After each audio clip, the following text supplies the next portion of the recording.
ragamuffin, la la la.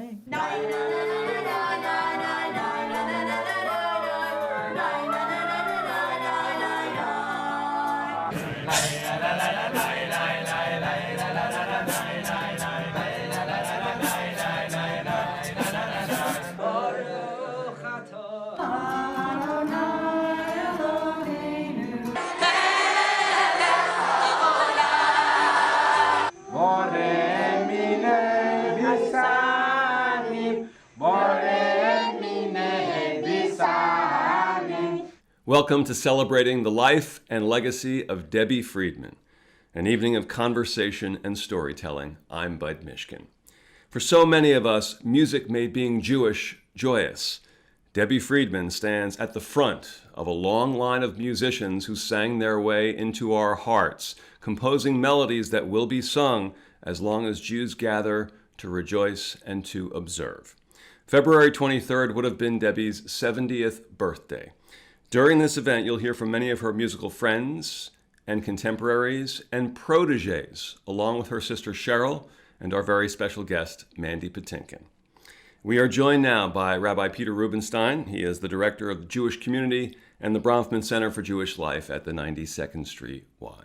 Peter, welcome. You were there early on at Kutz Camp in the late 60s when you saw Debbie Friedman in the early years. What are your memories of that? Well, firstly, thanks for our being together. I remember Debbie Friedman before she was Debbie Friedman.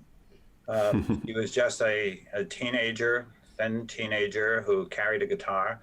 I was not brought up in the youth movement of the Reform movement, and so I had never been to song leading sessions or even services with teenagers until I became a student intern at a synagogue in Scarsdale. But when I was at Kutz in 1969, Debbie was there. I'm not sure whether she had a position as song leader, but it was my first experience of the possibility of music and ritual. She opened a door for me. And I have a mental photograph of her standing by the lake. For those of us who were at Kutz, we know what the lake was. Leading services, and it was there was an aura about her. And ever since I saw her that first time leading song, I realized the potential of music and ritual, music and religious services. So she was more than a friend. She became obviously a longtime friend, but she introduced me to a whole world that became part of my life. As a young rabbi in those days, in the early 70s, as she's composing music and really beginning that trend of composing music along with Jeff Klepper and Danny Freelander and eventually many others, can you tell us a little bit about the struggle in those days in terms of getting that music, which was beloved in youth groups, beloved at camps, but getting that music into services in synagogues? What was that like at that time? Well, I was a really young rabbi. In fact, when I met her, I was only rabbi for a month. So I was a really young rabbi. What happened was when I, of course, became a rabbi of a synagogue, it was complicated because every time we talked about something other than what had become traditional cantorial music, they would, with a sneer, talk about camp music as though that was to be delegitimized and it was heretical to sing that kind of music. So it became a challenge for me to bring that music into the sanctuary. We fortunately had somebody on our staff in my early years who played guitar and who knew some of that music.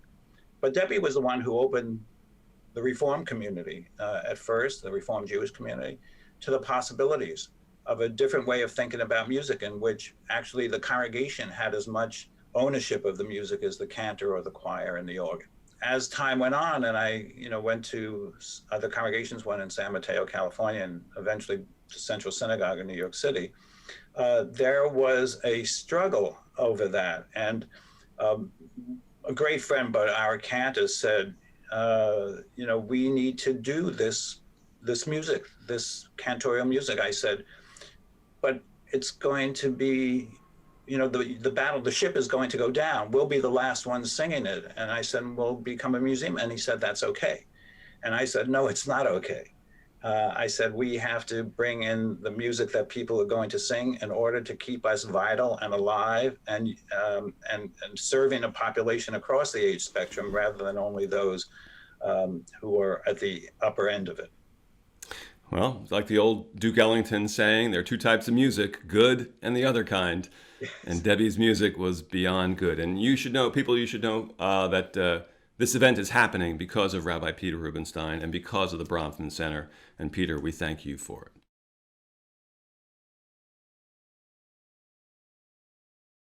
Many of the people we are speaking to tonight knew Debbie for a long, long time, but none more so than her sister, Cheryl.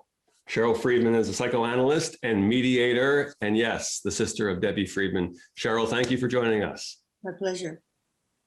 So, can you give us an idea of the musical environment you had growing up in your home? What kind of music was playing? What kind of music were you and your sister hearing? Mostly classical. In those days, folk wasn't played around Jewish families where there was, like my mom studied cello, and it was mostly classical, obviously. So that's pretty much what we were exposed to. And in the old days when they had record players and you could lift the arm and it would just repeat.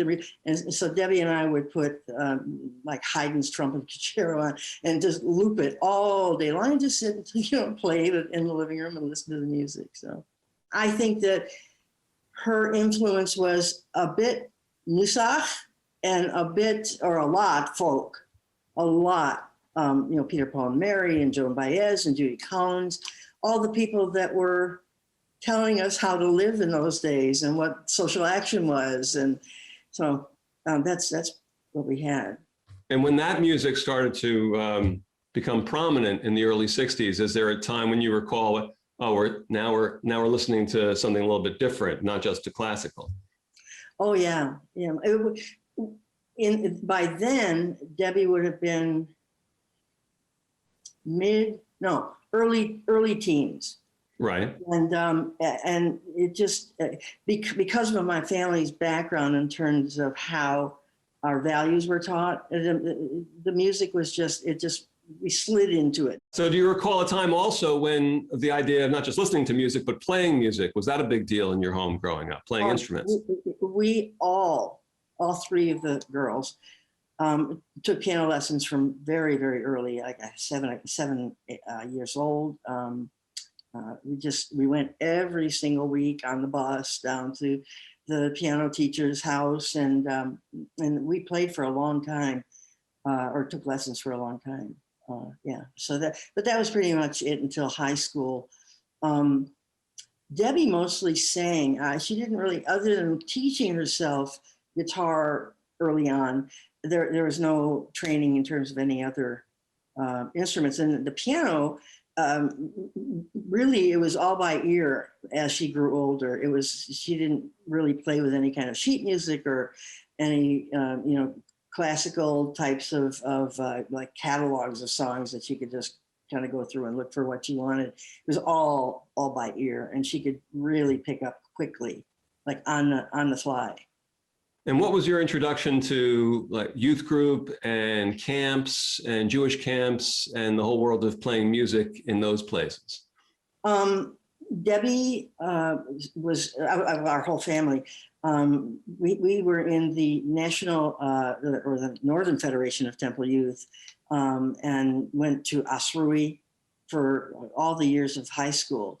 I, obviously being older, went first, and I was a song leader for a number of years.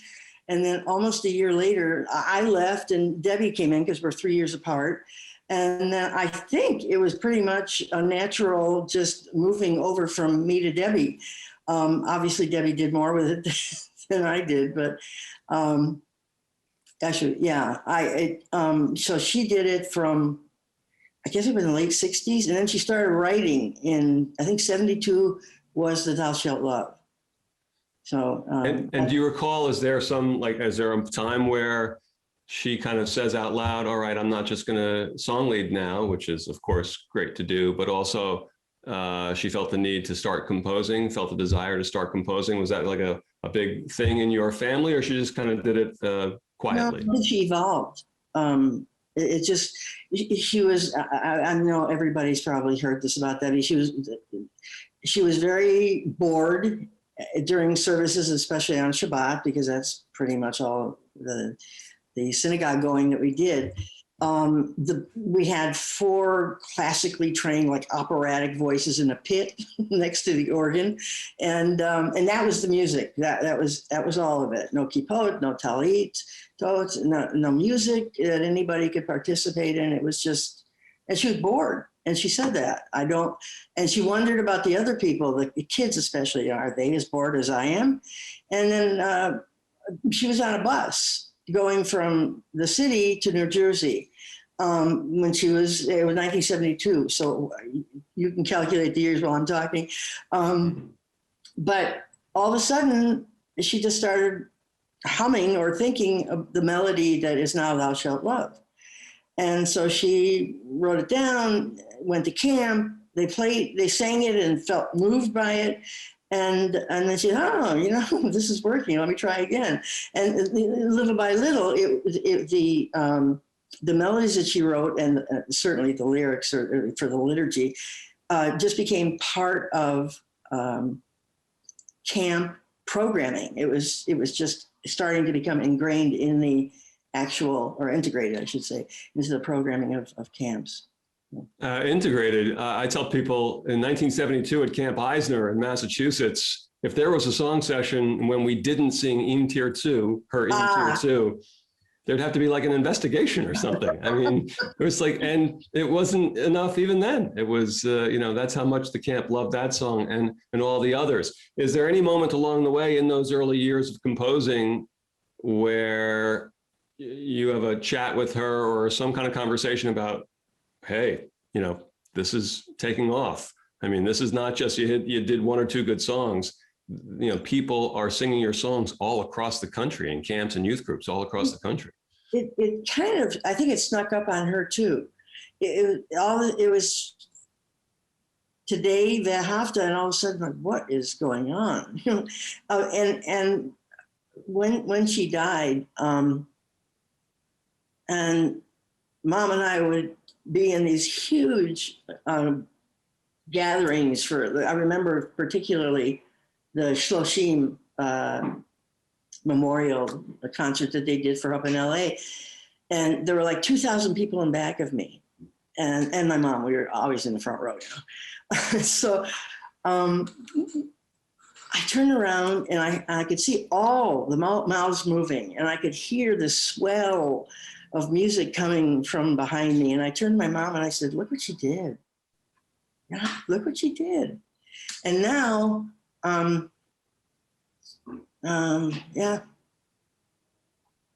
What she did was, along with others as well, make being Jewish joyous for millions of us through music. And she was at the front of the line as far as that was concerned. Yeah. Through the years, were there ever the notion that she was Debbie Friedman, and all of a sudden in capital letters, for want of a better term? Was that something that she talked about at all? It was hard for her, actually. It wasn't an issue of looking at it and say, wow, what did I do? Mm-hmm. It was. She was very not even Hamish or humble. She was almost dismissive. It's like, I don't want to deal with that. Like, for instance, some people asked her to sign her CDs when they would buy them. And she said, you got me right here. You don't need my signature. Yeah. And that's how she felt. I don't want to sign. And one time she had a concert for an organization. He said, no, you will sign 100 CDs. And she said, but that's not me. That's not me. But she did it because the people asked for it. So that's how she felt about it. And it never really changed. Not at all. One of my personal memories is going to the Carnegie Hall concert during the snowstorm. And look, there are great places to play all around the country and the world, but Carnegie Hall is Carnegie Hall. Any memory of, wow, I'm playing Carnegie Hall? Oh yeah. It was more like, oh my God, I'm going to Carnegie Hall. I have a picture of her head in her hand, leaning over her guitar. And it was the last rehearsal before the concert.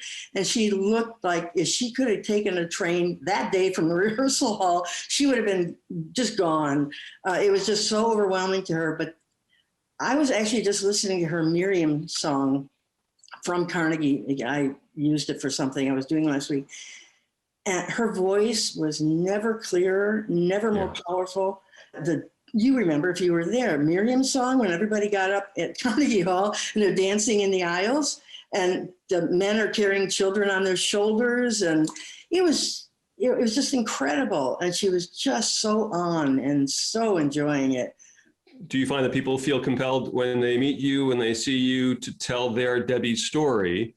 And when you start hearing stories that you had not previously known, is that helpful? Is that nourishing for you in terms of finding out, obviously, what she meant to other people, but also just hearing stories that you had not heard before?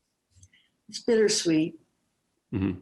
It's bittersweet. It's all of the memorials and all the recognition she's getting now because of the 10th yard site are just a gift to me. But it also is hard. Cheryl, we really appreciate you spending some time with us for the 92nd Street Y. Thank you so much, everybody.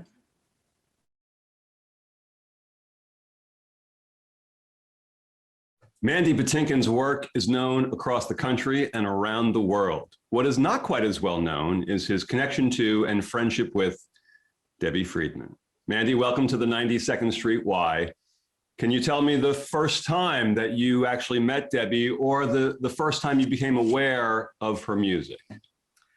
I thought about it and I asked my wife because I wanted to be sure I wasn't making things up.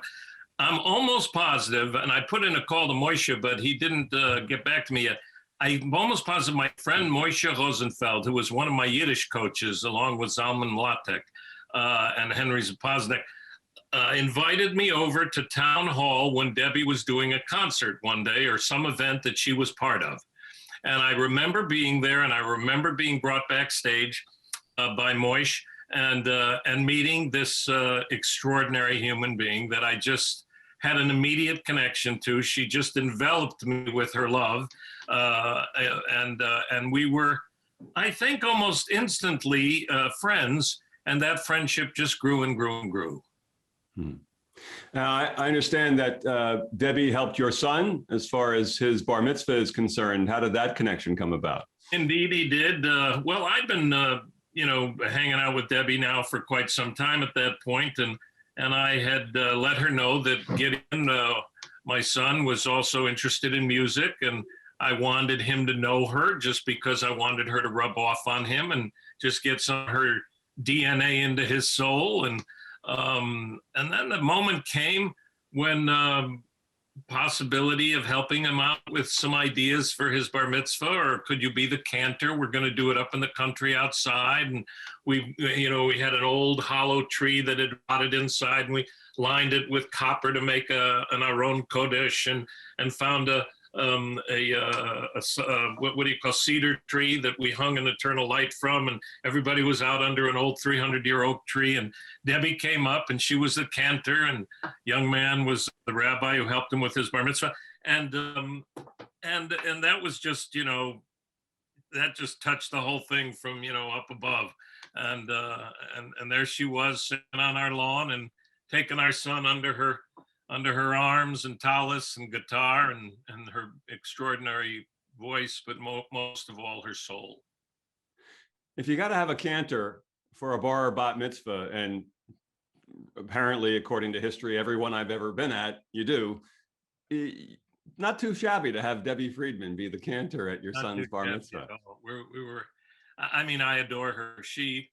I'm so angry at her because she would go everywhere she was asked, no matter what the conditions were. And she had a fragility with autoimmune stuff, part because of reality and part because of her being a Meshuggah. And she went to some cold place where she got sick.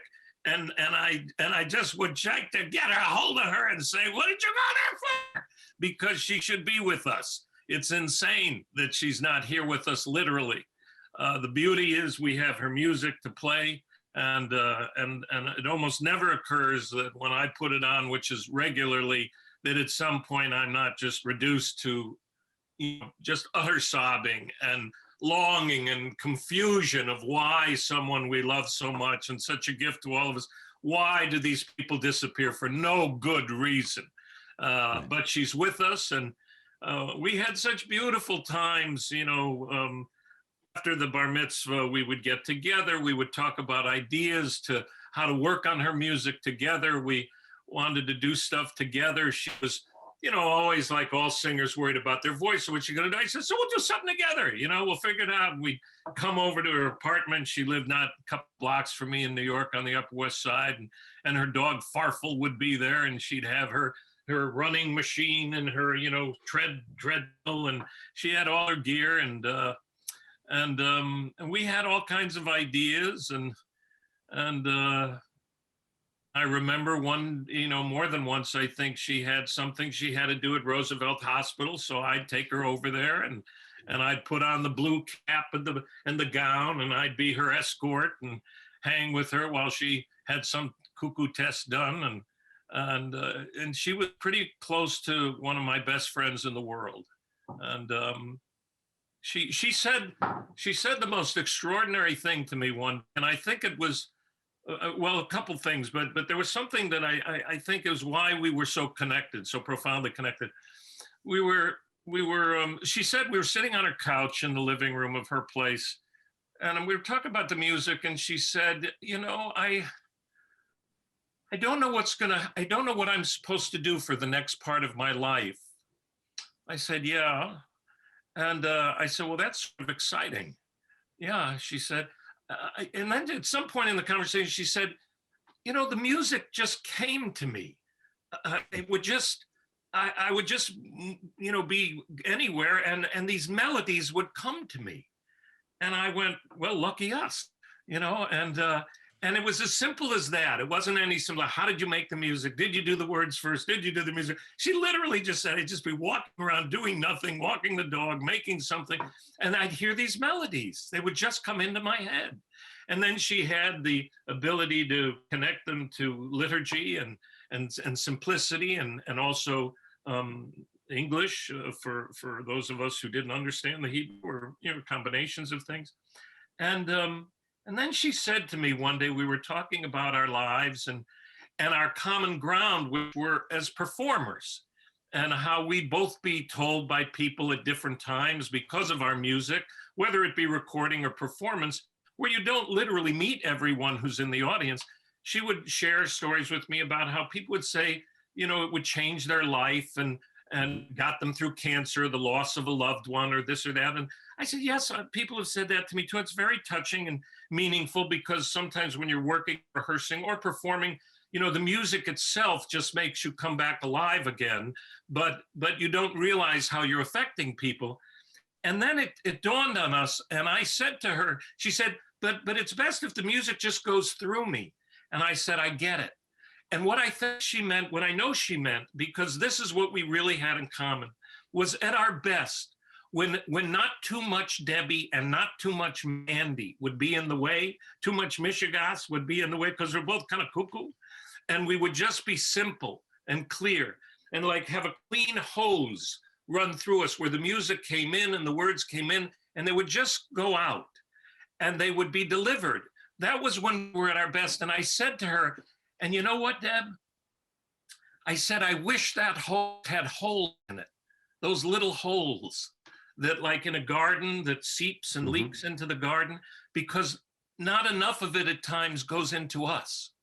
We have some kind of strange ability to learn it or deliver it, or be the mailman for other people who write it, or you write it yourself, and we just go, but it doesn't leak into us sometimes, and we miss it. And I think that was the core connective something about our existence with each other that we shared. Debbie died on a Sunday morning. That Sunday night, I believe at the JCC on the Upper West Side, was already a healing service for her, and it turned into a kind of an impromptu memorial service. It wasn't the memorial service that was held in California.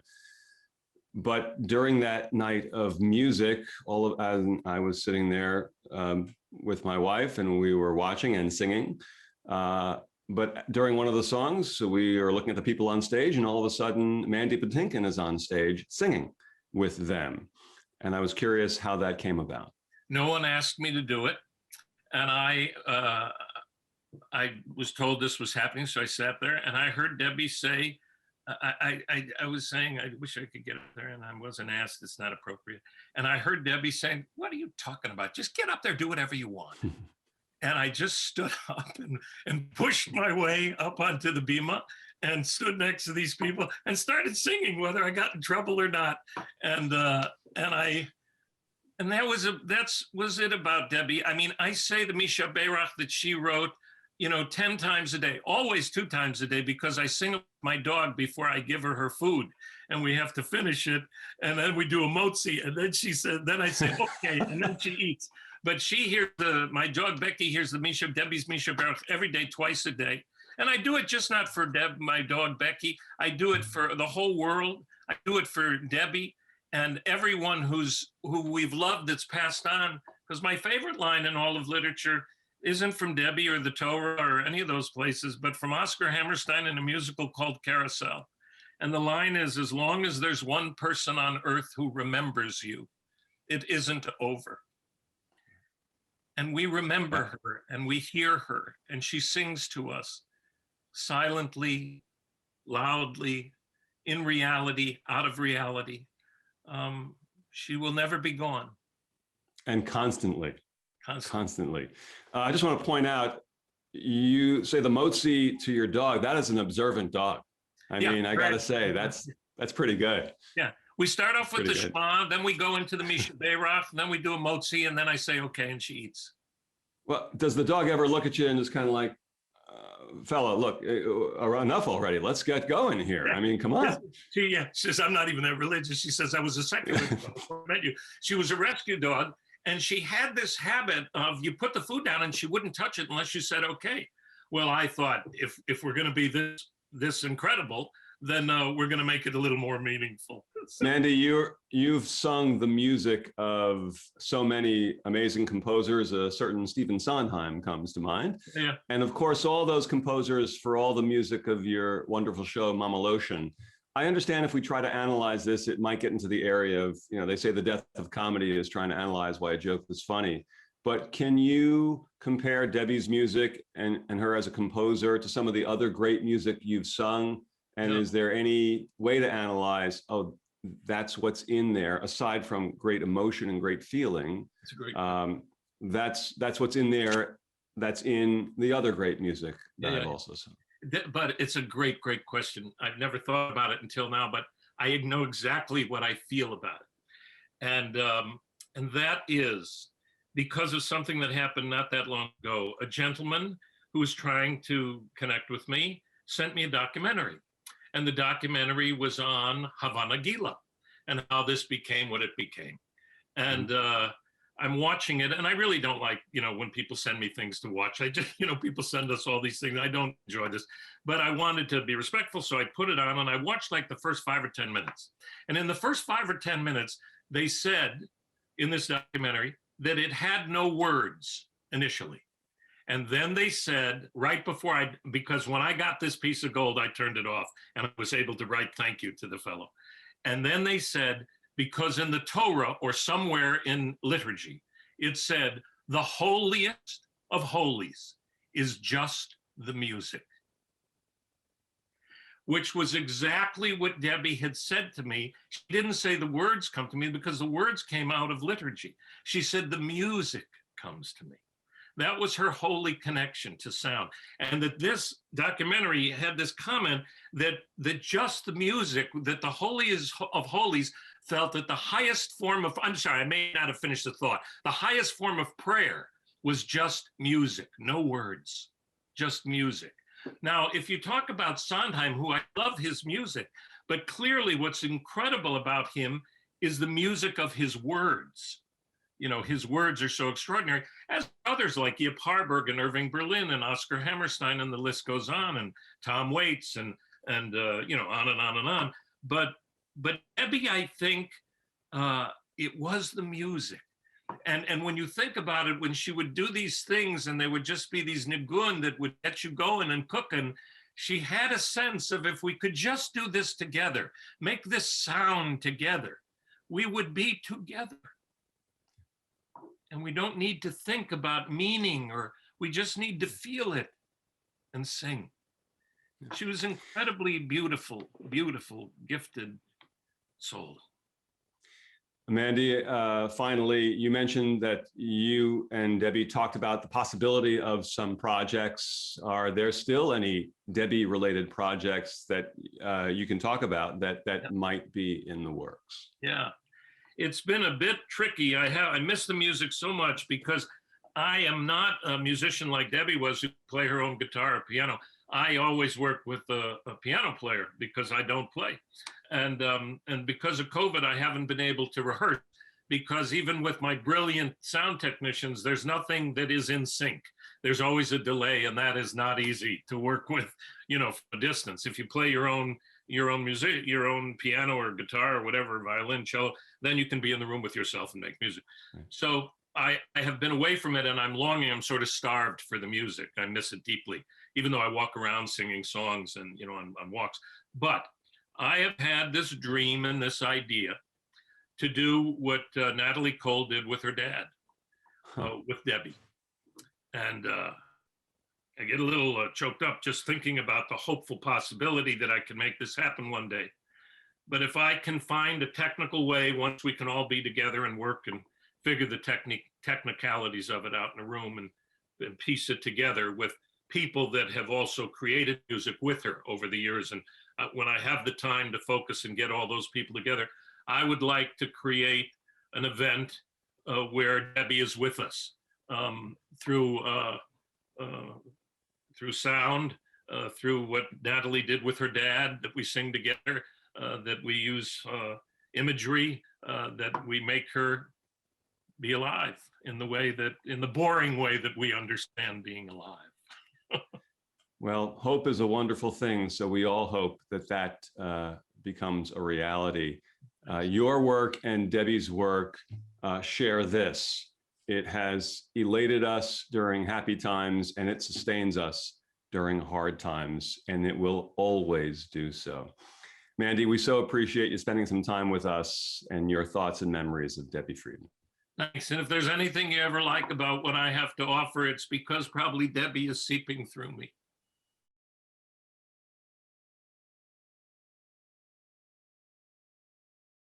We're joined now by several of Debbie's friends and musical colleagues and contemporaries, Merri and Ramie Arian, Jeff Klepper and Dan Freelander, and my brother Douglas, Doug Mishkin. Welcome all. Merri, you were friends with Debbie. You're all with friends with Debbie for a long, long time. But Merri, for you, it goes through Havana Shira and HUC, but you started out as a fan of her music. Can you tell me a little bit about that transition from that's Debbie Friedman to she is a friend and musical colleague of mine? Absolutely. Absolutely. Yeah. I mean, what I remember is kind of arriving at different camps to start song leading, and she was just there the year before. We literally just kept missing each other from one camp to the next. But of course, we were following Debbie, so I would hear about the music that she was doing and kind of wondered when the day would actually come that we would actually be in the same place at the same time. And it did happen. It happened, I would say, in the mid-90s. Synagogue 2000 was a huge conference where I was really one of the people working on the conference. And Debbie Friedman arrived, and I actually really very strongly remember the opening song session, and there I was leading, singing, and she was sitting there in the audience, which was a little bit frightening. That, of course, ends really quickly once you get to know who Debbie Friedman is. She has nothing to do with the big persona that you believe in. Havana Shira, I was there because she asked me to come. And the big thing about where the walls come down is the one faculty member at Havana Shira who kept wearing her tag all 6 days of the conference was Debbie, the one person who didn't need to have her name tag on. So that's kind of where it began, and the walls kept coming down for years to come. Jeff and Danny, in the early and mid 70s, aside from songs from Israel and the Hasidic Folk Festival, if we weren't singing Debbie Friedman songs, we were singing your songs. So I've never really talked to you about this. What was that like to be composing at the same time as her, and how cognizant were you of what she was doing? And did it have an effect at all on what you were doing? Jeff, we'll start with you. Well, I would be lying if I said that there was no competition at the time, because we were all influenced by each other. And that's pretty much the way that culture happens. I'm reminded of a joke where two composers go to a concert of new music. They're walking out of the concert, and one says to the other, "That was so good, I wish I'd written that." And the other says, "Don't worry, you will." In other words, we're sharing ideas, we're bouncing off of each other. So the one thing I will say is that we were influenced by very different music. Debbie was more a fan of Joan Baez, Judy Collins, Peter, Paul, and Merri, and I was influenced more by Pete Seeger, Bob Dylan, Tom Paxton, and of course the Beatles. So obviously there's going to be that interplay and that bouncing back and forth. Dan, how did that work for you?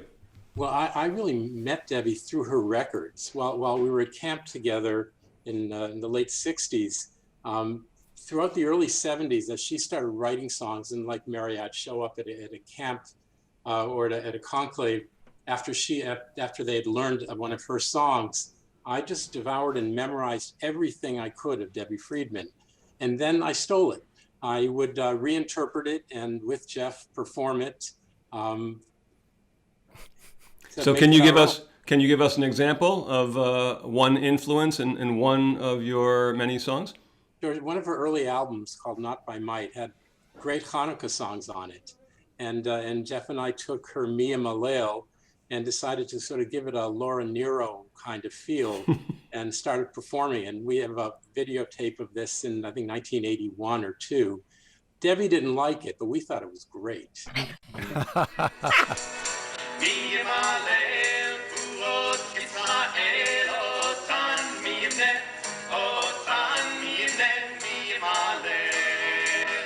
I would be lying if I said that we didn't, I'm sorry for the triple negative, if we didn't know that would kind of piss her off.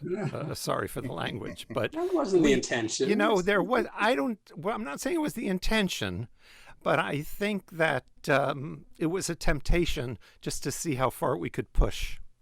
Douglas, you were at Kutz Camp in 1970 as a participant, and then you were song lead there for 5 summers. Tell me about being at Kutz Camp in 1970 when Debbie was a song leader, because most of us know her as songwriter and performer, but not as song leader. Right. Well, that's one of the things that really interested me as Debbie's writing took off and then, exploded into every Jewish space any of us could walk into. That my first impression of her, my first encounter with her, was in 1970 when she hadn't written anything, or at least anything that I'm aware of, but I knew her as a song leader before I came to know her as a songwriter, and she was a terrific song leader. So this excitement about her began as excitement about her as a song leader. And I have a very clear memory of being at Kutz. And of course, seeing her in the dining room was one thing. She was a song leader that summer with Les Bronstein and David Altshuler. But late at night, you could walk through the lobby and there'd be 100, 150 kids sitting there. And there's Debbie getting everybody to sing. But it was things like, If We Only Have Love.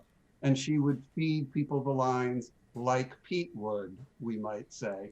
Or a very clear memory of her leading people singing along on the theme to Midnight Cowboy, right? No words, just the theme, and getting people to do the harmonies.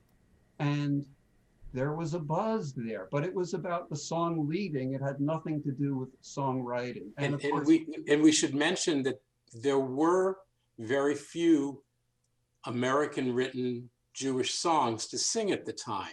I mean, this is Mike Isaacson had written a little bit, but there wasn't much else yet. And so the question might be, did Debbie start writing sort of out of, not desperation, but a desire to bring an American idiom into it? Well, Cheryl's told us, Cheryl told me, her sister, that she wrote kind of out of boredom because she was in services and was bored and like, I could do this essentially. But Ramie, in the professional Jewish world, can you tell us about what you saw as Debbie's influence in that world, beyond youth groups, beyond NIFTY, beyond camps?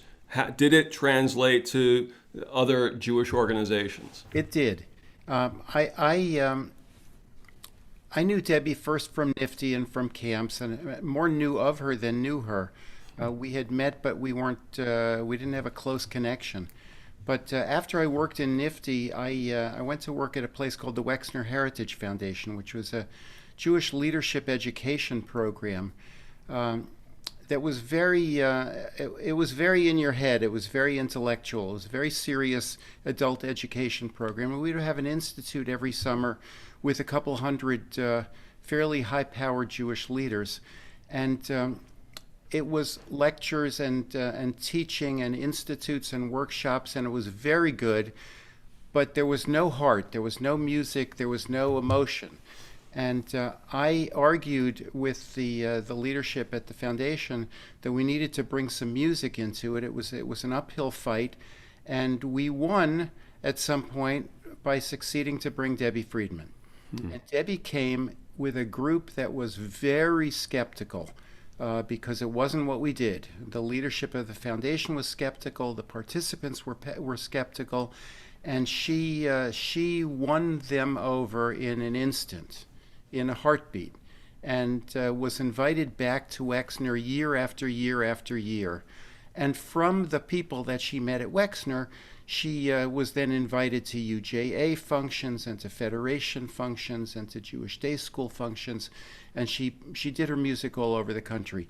And the music permeated, I think, still more in the Reform Jewish movement than elsewhere in the Jewish community, but it permeated elsewhere in the community too. And I have heard that in the Lubavitch world, her Havdalah is considered to be the normative, traditional Havdalah.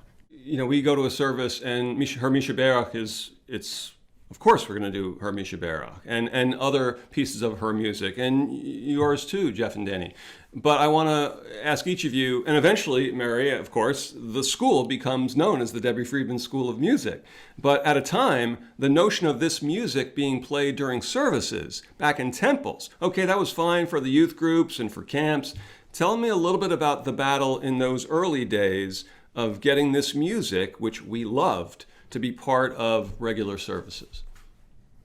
And I'll take that. In the 1970s, you couldn't get a Debbie Friedman melody into a mainstream worship service. And in the 80s, there were a series of conferences that the American Conference of Cantors ran and the Society for Jewish Music, basically to villainize Debbie as the symbol of all that's wrong with American Jewish music today. Did you guys experience that, you, Jeff and Danny, did you guys experience that with your songs as well? Absolutely. We were lumped together push. with her. Yes, we experienced pushback. I think that Debbie was at a disadvantage being a woman. I think it was a lot easier perhaps for some rabbis and cantors to put her down than it might have been for them to say what they wanted to say to a man. But I have to say, not to belabor the point, but I think a lot of cantors were not happy with Debbie. First of all, they didn't understand her. But I think deep inside, they were scared of what she represented. Absolutely. Because the more that people sang and clapped and expressed joy. And so can you imagine unfettered joy in a Reform synagogue service? Before the mid-70s, you couldn't have that. Really, it was largely because of Debbie. And I think a lot of cantors really were afraid of what she represented. Let me say from personal experience as a camper in the early and mid 70s that once you've sung Debbie's songs, your guys' songs, there's no going back to Ein Kelohenu. I'm sorry. I mean, it's just no disrespect to the guy who wrote Ein Kelohenu. Ramie, I cut you off. Go ahead. He's So dead. Debbie became a symbol. You know, Debbie having nothing to do with her as a person or her as a songwriter, she became a symbol. And there were plenty of cantors and numbers of rabbis who would say there are two kinds of music out there. There's real Jewish music, and there's Debbie Friedman music. And what was called Debbie Friedman music included Jeff and Danny's music and Craig Taubman's music and all of the sort of new Jewish music that was being newly composed by people with a guitar as opposed to an organ. Jeff, go ahead, Merri. Go ahead, Merri. Add one thing, which is, I think all of this is true, but there were also cantors who their kids in their congregation would come home from camp, and they'd say, "I really would like to do this Lecha Dodi," and the cantor would say, many cantors, Show me the "So music. just give me the music." The kids said no problem and gave them a lyric sheet with chords written on top of it. So there wasn't any way for the cantors to even access this music until finally, thanks to Rosalie Boxt, and I can't remember who did it with her, it doesn't matter, the complete Shirenu came out. This music Joe came Eglash, out, for sure. and it had Joe notation. Eglash. And so cantors could actually look at a song and say, "Oh, let me give this a try." So part of it was a lack of accessibility too. Jeff and Danny, was in terms of getting the music to become quote unquote mainstream and not just, oh, that's camp music or youth group music. Is Shalom Rav the breakthrough for you, or was it another song that became kind of like standard during services? Well, I think Shalom Rav's a great example. Shalom Rav al Yisrael tasih le'olam. By the time we get to the mid to late 1970s, it's really spread everywhere. And case in point, Debbie would sing it all the time in services. She had not written a Shalom Rav, except I think maybe to utz us a little bit, she inserted like a long pause between the end of the second verse and the return to the chorus. And so we would, and she would teach in loads of places, and we would go and perform, and they would say, "We're not doing it right." Because we weren't doing it the way that Debbie Friedman taught them to sing our Shalom Rav. So we finally, if you can't beat them, join them. Debbie's instincts were very powerful, and it often wasn't worth fighting with her.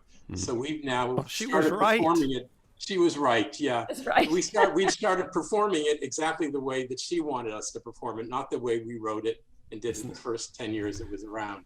That's nice. I want to talk about the first Carnegie Hall concert, which I believe is 1996 or 1997.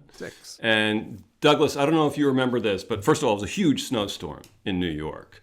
So I believe, Douglas, you were going to come up from D.C., but you couldn't because of the snowstorm. But you got on the phone with me to make sure I was there. And you were dead serious about this. You were like, this is important. This is like, not that our music, the music we loved at camp, the music we loved in Nifty and in Snifty and so on, needed a stamp of approval. But if it did, being at Carnegie Hall was that stamp of approval. I'm not sure if you remember that specific conversation, but you weren't there. What did that Carnegie Hall concert mean for you? But I've had so many conversations where I gave you wise advice, I can't possibly remember them all. But It's 1, 2, and that's about it. But of course, that there was a validation that came along with that was not required, but who could argue with it? And I do recall being there at a later Carnegie Hall concert of Debbie's and watching her, perform Not by Might, and seeing our Kutz Camp family surround us in the seats with Dorothy Walrond standing there, on her feet, clapping along.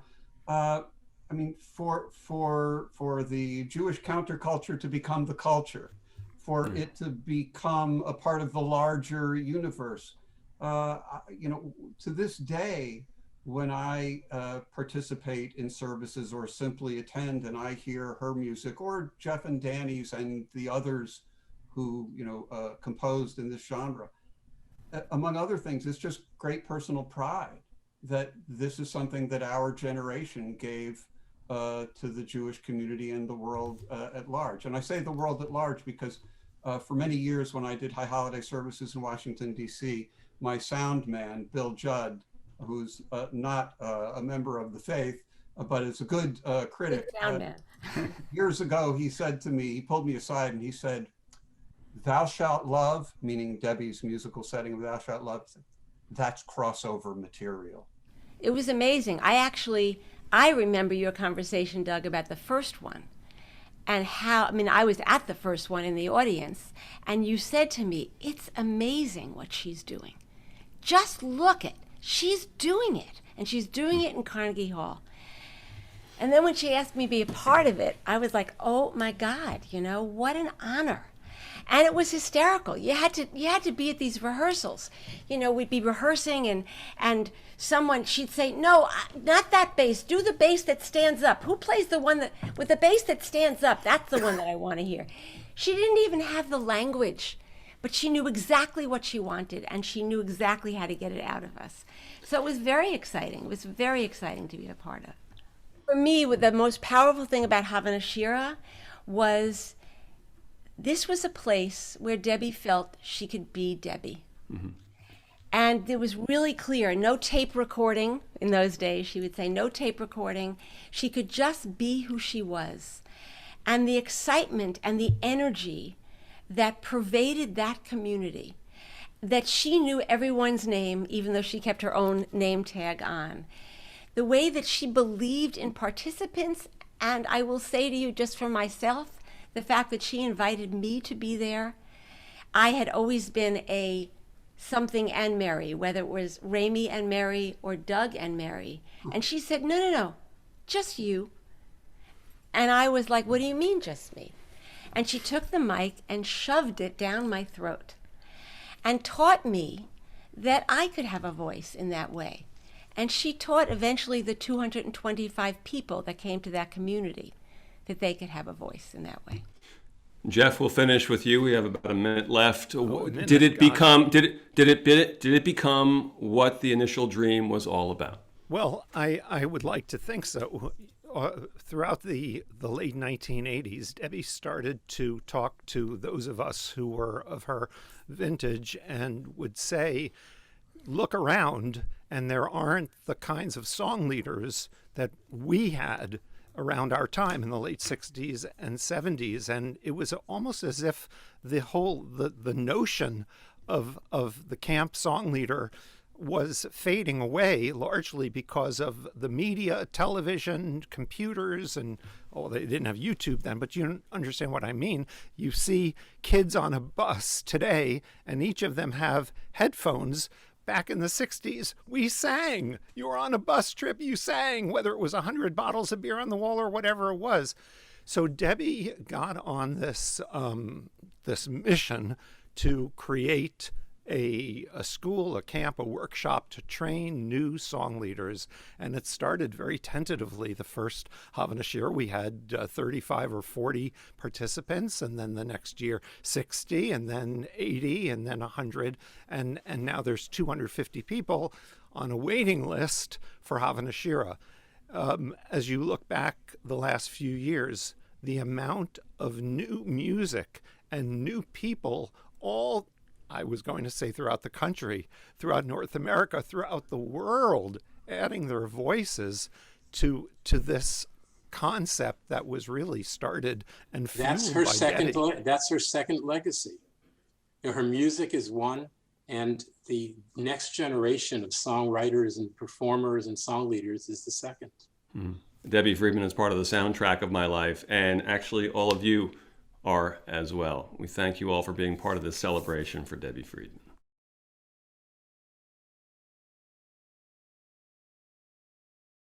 We are now joined by 4 of the top contemporary Jewish musicians in the country, all with a significant connection to Debbie Friedman.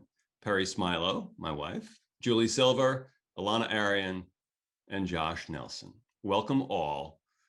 The subject is a celebration of Debbie Friedman. So for all of you, and Peri, we'll start with you, can you recall the first time you started to hear the music of Debbie Friedman?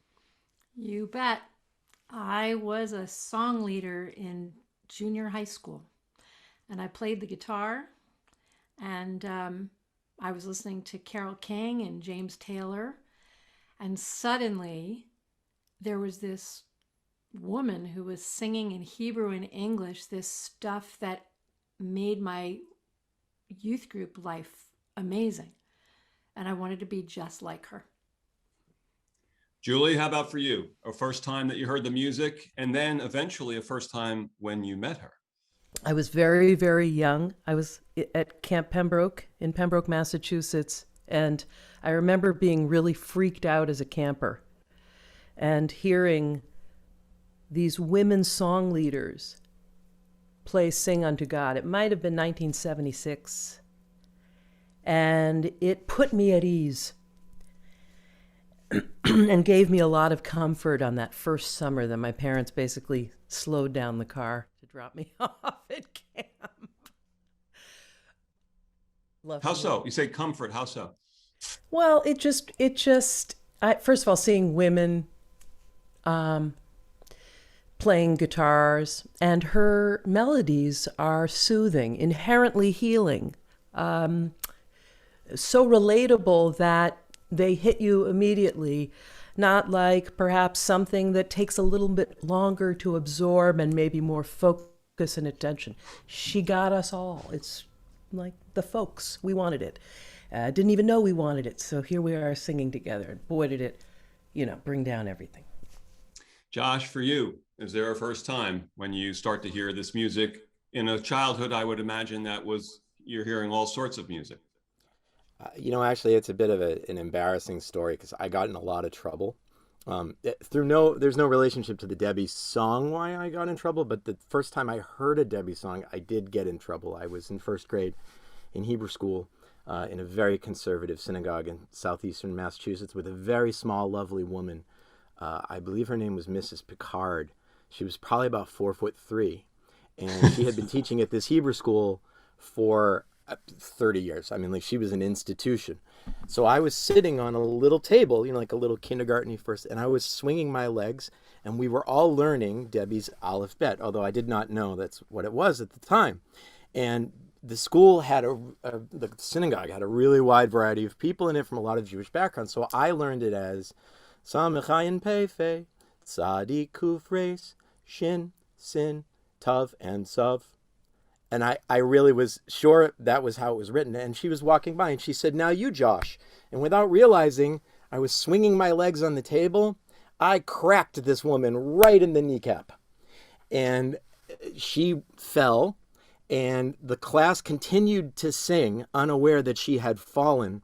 And I have this moment of Debbie's Aleph Bet singing, my teacher now, in my 6-year-old mind, completely crippled on the ground, and the future of my life absolutely over. So what you're saying essentially is that her music induced you to commit bodily harm. No, but I do think it was I mean, look, kicking the teacher aside, which is my favorite part of the story, I do think it was amazing that in an environment that was pretty Judaically closed off and in its own little bubble, that even there at that time, her music had permeated. They had no idea from where it come. They didn't know who had written it or what that person stood for, but they knew that it worked and it was powerful and it passed on Jewish learning and messaging in a way that was really tangible. So it's extraordinary to recall. Now, Elana, you grew up in a situation where your mom and dad, Merri and Ramie Arian, your mom's very close to Debbie through the years, and your mom and dad are song leaders, through the years. So I'm imagining you hear a lot of Debbie Friedman music growing up just in the house. Is that true? Yeah, you're imagining correctly. When you asked that question, I was thinking, I don't know if I remember a time in my life that I didn't know Debbie's music. I mean, from the time that I was aware of music, it was present, and I feel really grateful for that. I think one of my earliest memories is of being affectionately called a fac brat at URJ Kutz Camp in Warwick, New York. And I would, after dinner, it was one of my favorite places because I was allowed to just kind of roam free, like a free range cattle, and nobody was really paying attention to us. And so after dinner, we would go up to the cabins and change into our pajamas, come back for the song session at the end of dinner. And so I have lots of really visceral memories of being in my, footy pajamas with my head on the table, kind of dozing off to Debbie Shema, or being asleep and being awoken by, a very rousing, floor shaking, not by might, by, hundreds of almost screaming teenagers. So it feels like the sound of my life from the earliest musical memories that I have, really. I mean, one of my sort of stories about Debbie that come up often as I'm doing this work, people ask me how I got into this work, and I kind of talk about it as, a sort of like a family business. And for a long time, I had the relationship with it that people have with their family business, right? Like, people who there's 10 doctors in their family, and they're just like, look, I'm not going to be a doctor. I'm my own person. I do other stuff. And like, you fast forward and, they have a lovely practice somewhere. So I think in some ways that's my story, that I kind of resisted this path for a long time because of feeling like it was a path that had been, already cleared by my parents, and I sort of resisted that way for a long time. And I think Debbie was one of the people who pushed me the hardest. She for about 10 years after I graduated from college, I was working as a secular folk singer, girl with guitar kind of thing, and touring around and traveling. And I loved that work. And those very first gigs in New York City, as I'm sure many people in the audience can imagine, which clubs would give you your very first gigs in New York City, they were not the nicest places. And it's like the floor is a little sticky. You're paying a cover, 2-drink minimum. The set's like 20 minutes. Doesn't make any sense. And Debbie used to come and hear me play in those places. And we had this kind of ongoing joke, like really until she died. She would come to hear me play, and she would, always be surprised that somebody recognized her and knew who she was and think it was so funny and whatever. And then she would come up after and say something nice about the show, and then say, so, Elana, this was really great. Listen, when are you going to write something that we can use? How about throwing a bone to the Jews kind of thing?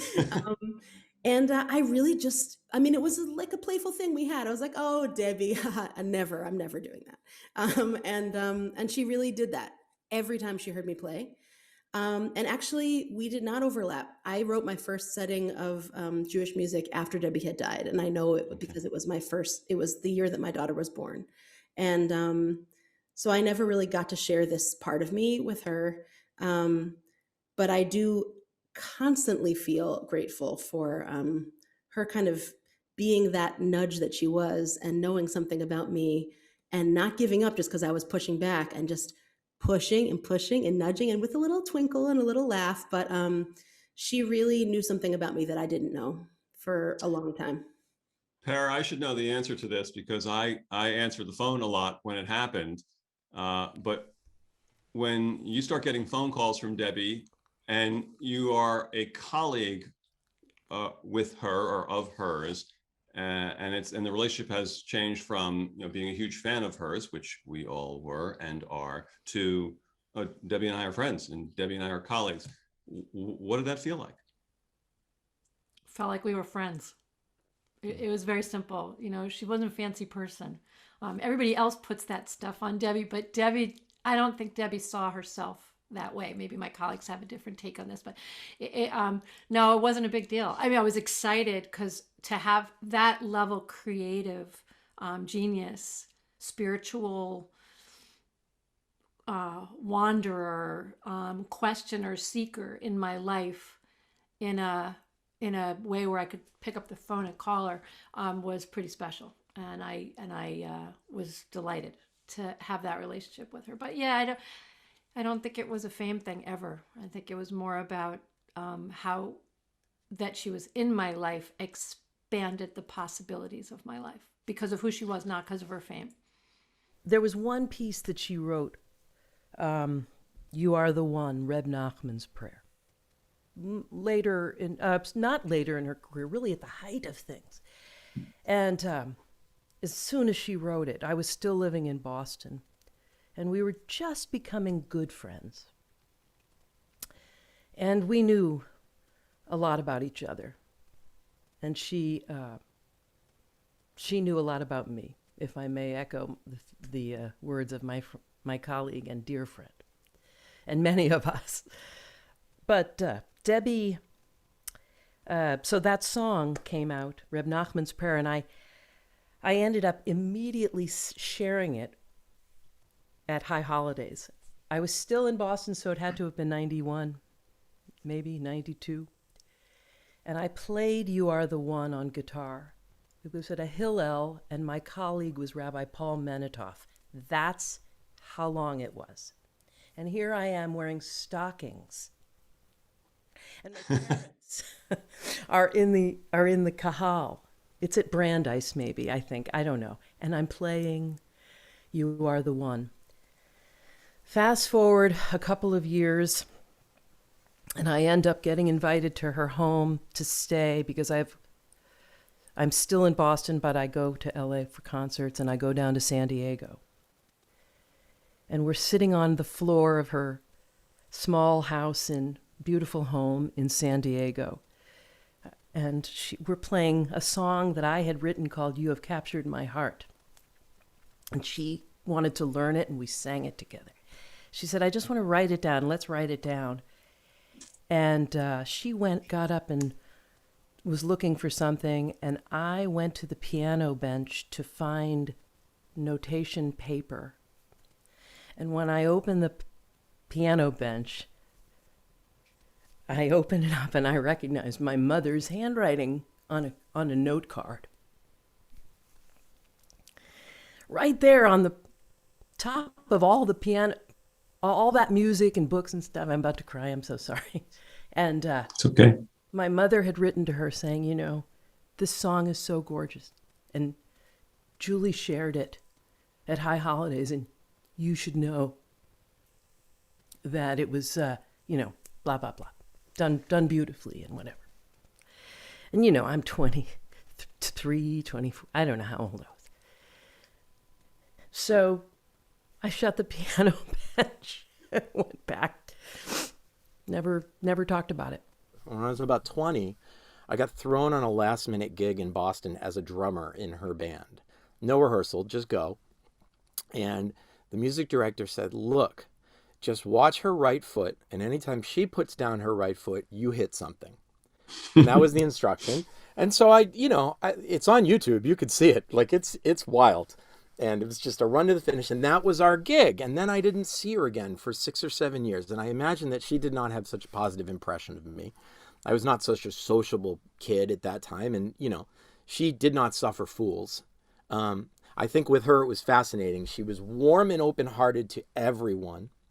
And as soon as you got in close contact and sort of an intimate, close relationship with her, you would see this sense of humor that was deep and witty, and right. And she would hold that back to the general public quite a bit. So fast forward 6 years later, or 7 years, and I get hired to come teach at Havana Shira in Wisconsin. And I know no one, like literally almost no one. So the faculty is sitting around on Saturday afternoon in the dining hall doing like a Sudash Lishit kind of beautiful singing. And I don't really know the protocol of this gathering. So I'm kind of sitting on a bench off to the side, just kind of playing along quietly. I don't know a lot of the songs. I'm just kind of noodling. Debbie walks in. She looks around the room and everyone is sitting in a circle and I'm kind of on the side. And she takes out her guitar and she sits down next to me. And now I'm intimidated, not because she's Debbie Friedman, because I didn't have that kind of sense of awe simply because I hadn't really been exposed to her. I was just sort of nervous because she was on the faculty and I didn't know if I was going to get a talking to. But I'm just noodling and playing over changes, and suddenly she is noodling and playing over changes. And we sat there for about 30 minutes. We said nothing, but we had an incredible conversation. And she showed me a respect as a human being and a willingness to not only say, welcome to our little club, but to be vulnerable with me. I think as far as a musician, in one of the most vulnerable of ways. She was not a world-class guitar player, but what she was a world-class musician. Josh, we're with you. So let's start with you. Is there a little something, either of Debbie's, of your own, that you feel like this is Debbie's influence? Sure. she really had a message beneath everything, like this very simple kind of message. And I heard it as whatever joy a person is capable of enjoying and experiencing in their life, that is only possible because they can experience a converse amount of joy. Of pain. That your ability to experience one emotion is dependent on your ability to experience the other. And you can live a flatline life and know no joy and no pain, but that is not a life that is lived. So with our great joy comes our great pain, and all of our mourning someday will turn to dancing.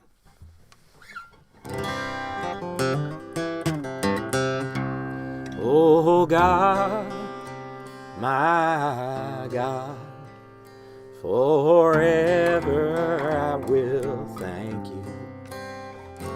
Oh God, my God, forever I will thank you. Oh dear God.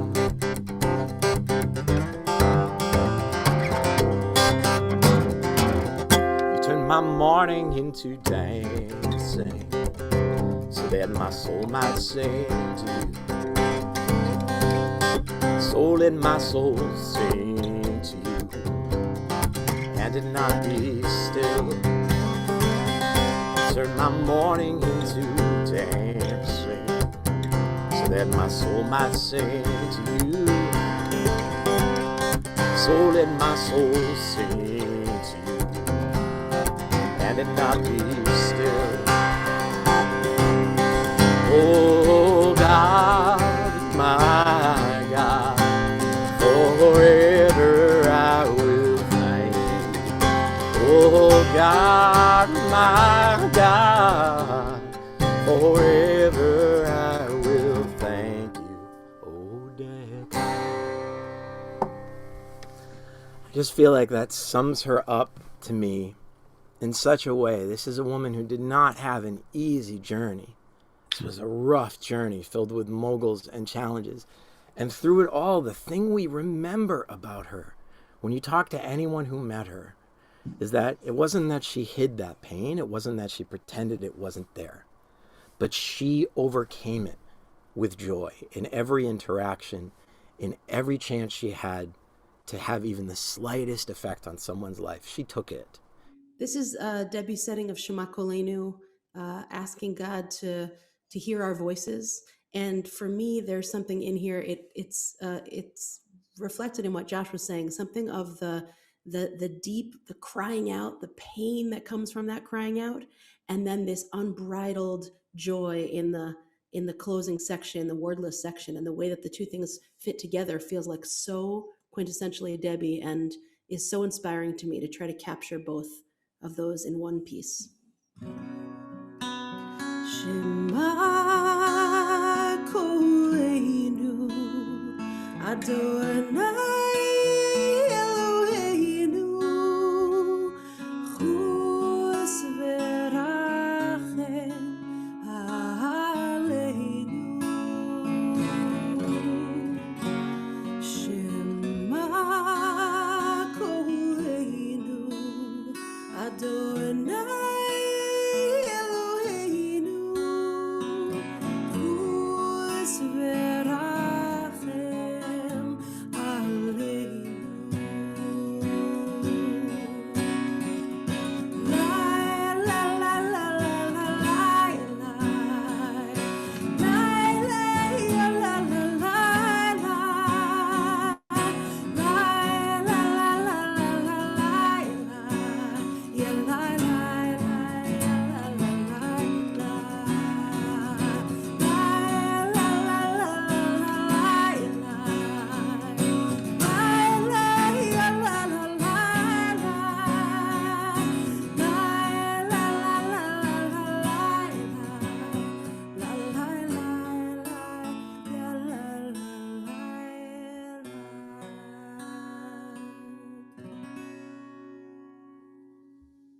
This was the piece that I was speaking about earlier. I'll tell you. You are the this I pray, that I may have the strength to be alone, to see the world, to stand among the trees and all the living things, that I may stand alone and offer prayers and talk to you. You are the one to whom I do belong.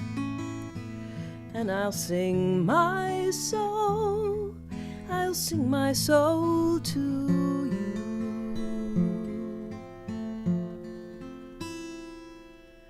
And give you all that's in my heart. And so this one song that connected us so deeply, that connected her to our people so deeply on such another level. Truly, it's anthemic in my life. I sing it to myself all the time, you know. And truly, you know, I sang this piece at her funeral, and it really, the circle of that song is unending. And I love her for what she wrote and how she allowed me to write my life. I had it easy. I had it easy because she had the arrows in her back. Per, bring us home. So what blows me away about this, you guys, is that it's important that the audience know we did not share what songs we were going to sing today. And we all picked a different song, and we all picked them for the same reason. So the piece I'm going to play, it's quite short. I picked because it talks about the gifts and the burdens that are endemic in our lives. And one of the things that Debbie and I shared was that we both lived with chronic illness. And it was a bond between us, as it was between Debbie and many people who experienced illness. And this piece, I think, is genius because and I play it for myself a lot to remind myself that the circle around me is sacred if I choose to see it as sacred.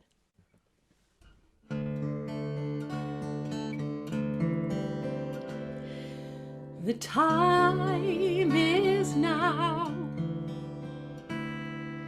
We've gathered round. So bring all your gifts and bring all your burdens with you. No need to hide. Arms open wide. We gather as one to make a makom kadosh. We come to tell, we come to hear, we come to teach, to learn, we come to grow, and so we say, listen carefully.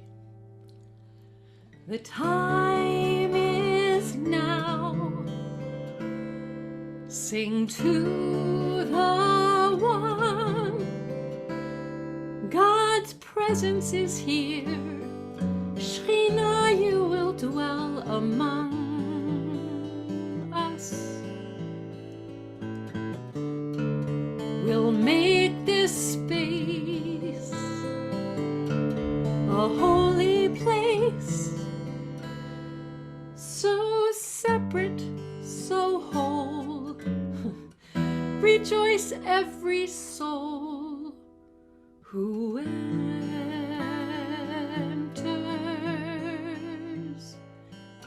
here.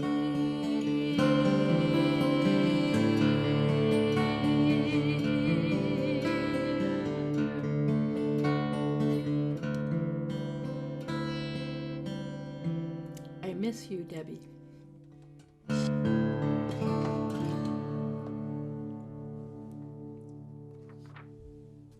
I believe it was Julie who mentioned the notion of music elevating. And so many musicians in the Jewish music world have music that elevates us. Certainly Debbie is at the front of that line, and the same is true for the four of you.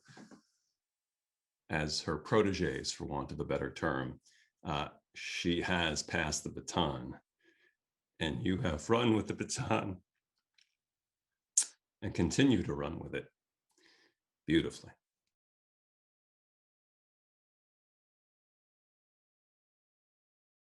What a beautiful way to celebrate what would have been Debbie's 70th birthday. Thank you to all of you for watching. Thanks to all who participated, friends, contemporaries, proteges, Debbie's sister Cheryl, and our very special guest, Mandy Patinkin. Thanks to all at the 92nd Street Y who worked so hard behind the scenes to make this event happen, including Rabbi Peter Rubinstein and the Bronfman Center. And of course, thank you to Debbie Friedman, a blessed memory. The music lives on, and Debbie, as always, you shall be a blessing. We leave you now with a new video provided to us by the Zamir Choral Foundation.